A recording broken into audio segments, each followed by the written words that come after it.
ប្រទេសទាំងនេះមានយន្តហោះចម្បាំង F-16 របស់សហរដ្ឋអាមេរិកសម្រាប់ប្រិយមិត្តចង់ដឹងថាមានប្រទេសណាខ្លះសូមអញ្ជើញទស្សនាវីដេអូមួយនេះរហូតដល់ចប់លំដាប់ទី5ប្រទេសអ៊ីស្រាអែ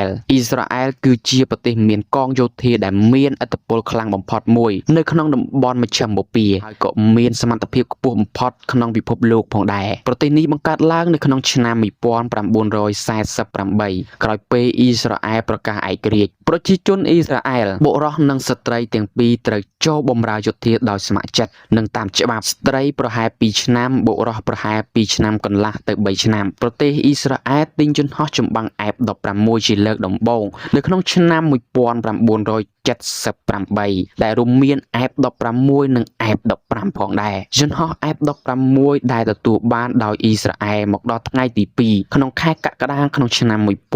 1980កងយោធាអាកាសរបស់អ៊ីស្រាអែលត្រូវបានគេចាត់ទុកថាជាកងទ័ពអាកាសមានសមត្ថភាពបំផុតមួយនៅក្នុងពិភពលោកផងដែរអ៊ីស្រាអែលមាននាវាមុជទឹកផលិតដោយអាល្លឺម៉ង់ដែលអាចដឹកអាវុធនុយក្លេអ៊ែរបាននិងប្រព័ន្ធការវាយប្រហារពីលើអាកាសផងដែរអ៊ីស្រាអែលមានប្រព័ន្ធការពារដែនអាកាសល្បីឈ្មោះដែលមានឈ្មោះថា Iron Dome ដែលអាចបាញ់ទម្លាក់រ៉ុកែតពីចម្ងាយនិងខ្លីបានយ៉ាងមានប្រសិទ្ធភាពបំផុតលំដាប់ទី4ប្រទេសទូគីបានប្រកាសទិញយន្តហោះចម្បាំង F-16 នៅខែសីហាក្នុងឆ្នាំ1983និងទទួលបានយន្តហោះចម្បាំង F-16 ជាលើកដំបូងនៅខែតុលាឆ្នាំ1987ប្រទេសទូគីបានទិញយន្តហោះចម្បាំង F-16 ជាច្រើនដំណាក់កាលផងដែរនៅក្នុងឆ្នាំ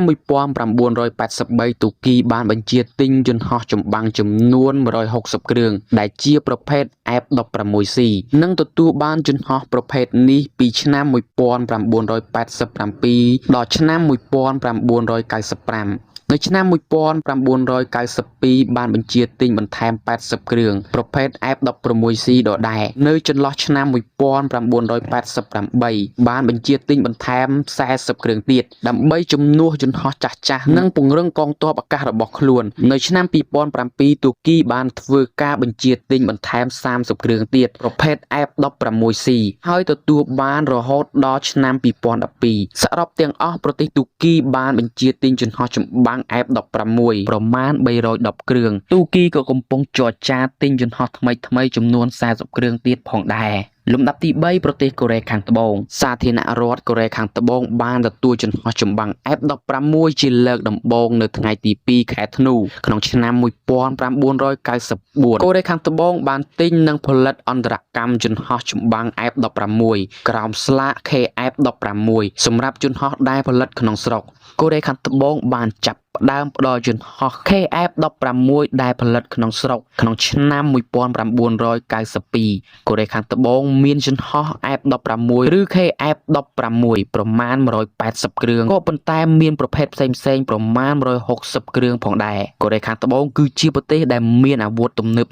និងបច្ចេកវិទ្យាយោធាខ្ពស់បំផុតនៅអាស៊ីកូរ៉េក៏មានយន្តហោះចម្បាំងទំនើបដូចជា KF-21 ផលិតដោយកូរ៉េជាមួយឥណ្ឌូនេស៊ីកូរ៉េក៏មានយន្តហោះ F-35A យន្តហោះចម្បាំងសម័យទី5ទិញពីសហរដ្ឋអាមេរិកប្រើសម្រាប់របាតនិងវាយប្រហារ F-15K យន្តហោះចម្បាំងធំប្រើសម្រាប់វាយបំផ្លាញគោលដៅចម្ងាយឆ្ងាយយន្តហោះចម្បាំង FA-50 យន្តហោះសម្រាប់ហ្វឹកហាត់និងចម្បាំងស្រាលផលិតដោយកូរ៉េផ្ទាល់ផងដែរសម្រាប់ប្រទេសដែលមានយន្តហោះចម្បាំងប្រភេទ F-16 ប្រើប្រាស់បន្ថែមទៀតមានដូចជាប្រទេសថៃឥណ្ឌូនេស៊ីសិង្ហបុរីប៉ូឡូញអេស៊ីបប៉ាគីស្ថាននិងតៃវ៉ាន់ផងដែរ